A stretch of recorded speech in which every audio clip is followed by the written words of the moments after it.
So my research is on design and music, and that being a synergetic experience. Basically, what I'm exploring is how, in pursuing dual degrees with graphic design, a BFA, and a BA in music, how the input of both of those disciplines have influenced my creative process.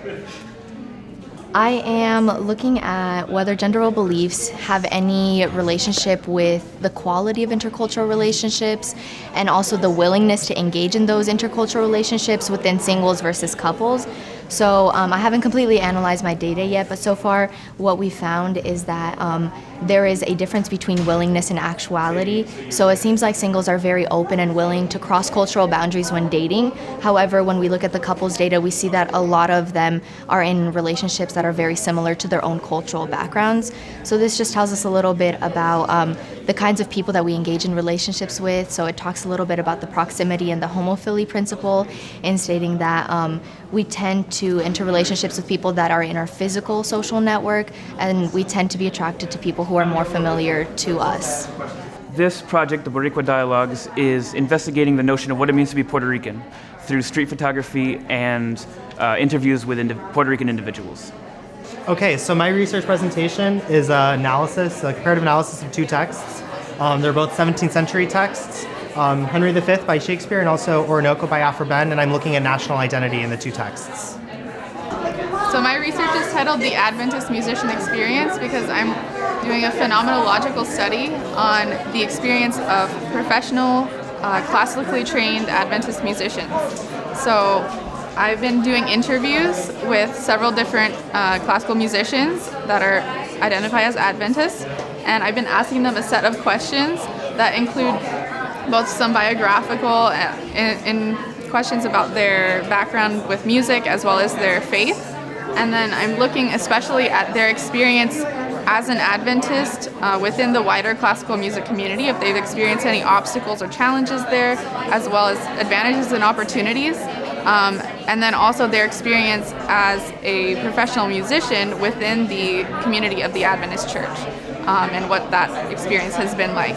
My research is trying to fill a gap in legal research about the history of human rights, particularly the medieval period, since there's a belief in the Dark Ages that nothing really happened in there and that there was nothing advanced and that things were lost, especially the law of the Romans. However, I'm trying to prove that there actually is a correlation between them leading up to the Magna Carta, which is very well known, but there actually isn't a gap, there actually is a development through the period. So for my research, I was looking at the academic success of Black undergraduate students here at Andrews University and what factors like extracurricular, what I called supplementary educational tools, could help improve their academic performance to try to improve the graduation rates of Black students. My research is about whether or not El Sistema, a famed music program, is fitful for the community of Benton Harbor in terms of providing free music education. So I did a comparative analysis of both societies. I also conducted interviews and then also made a curriculum based on my sources that best fits the interests of the community.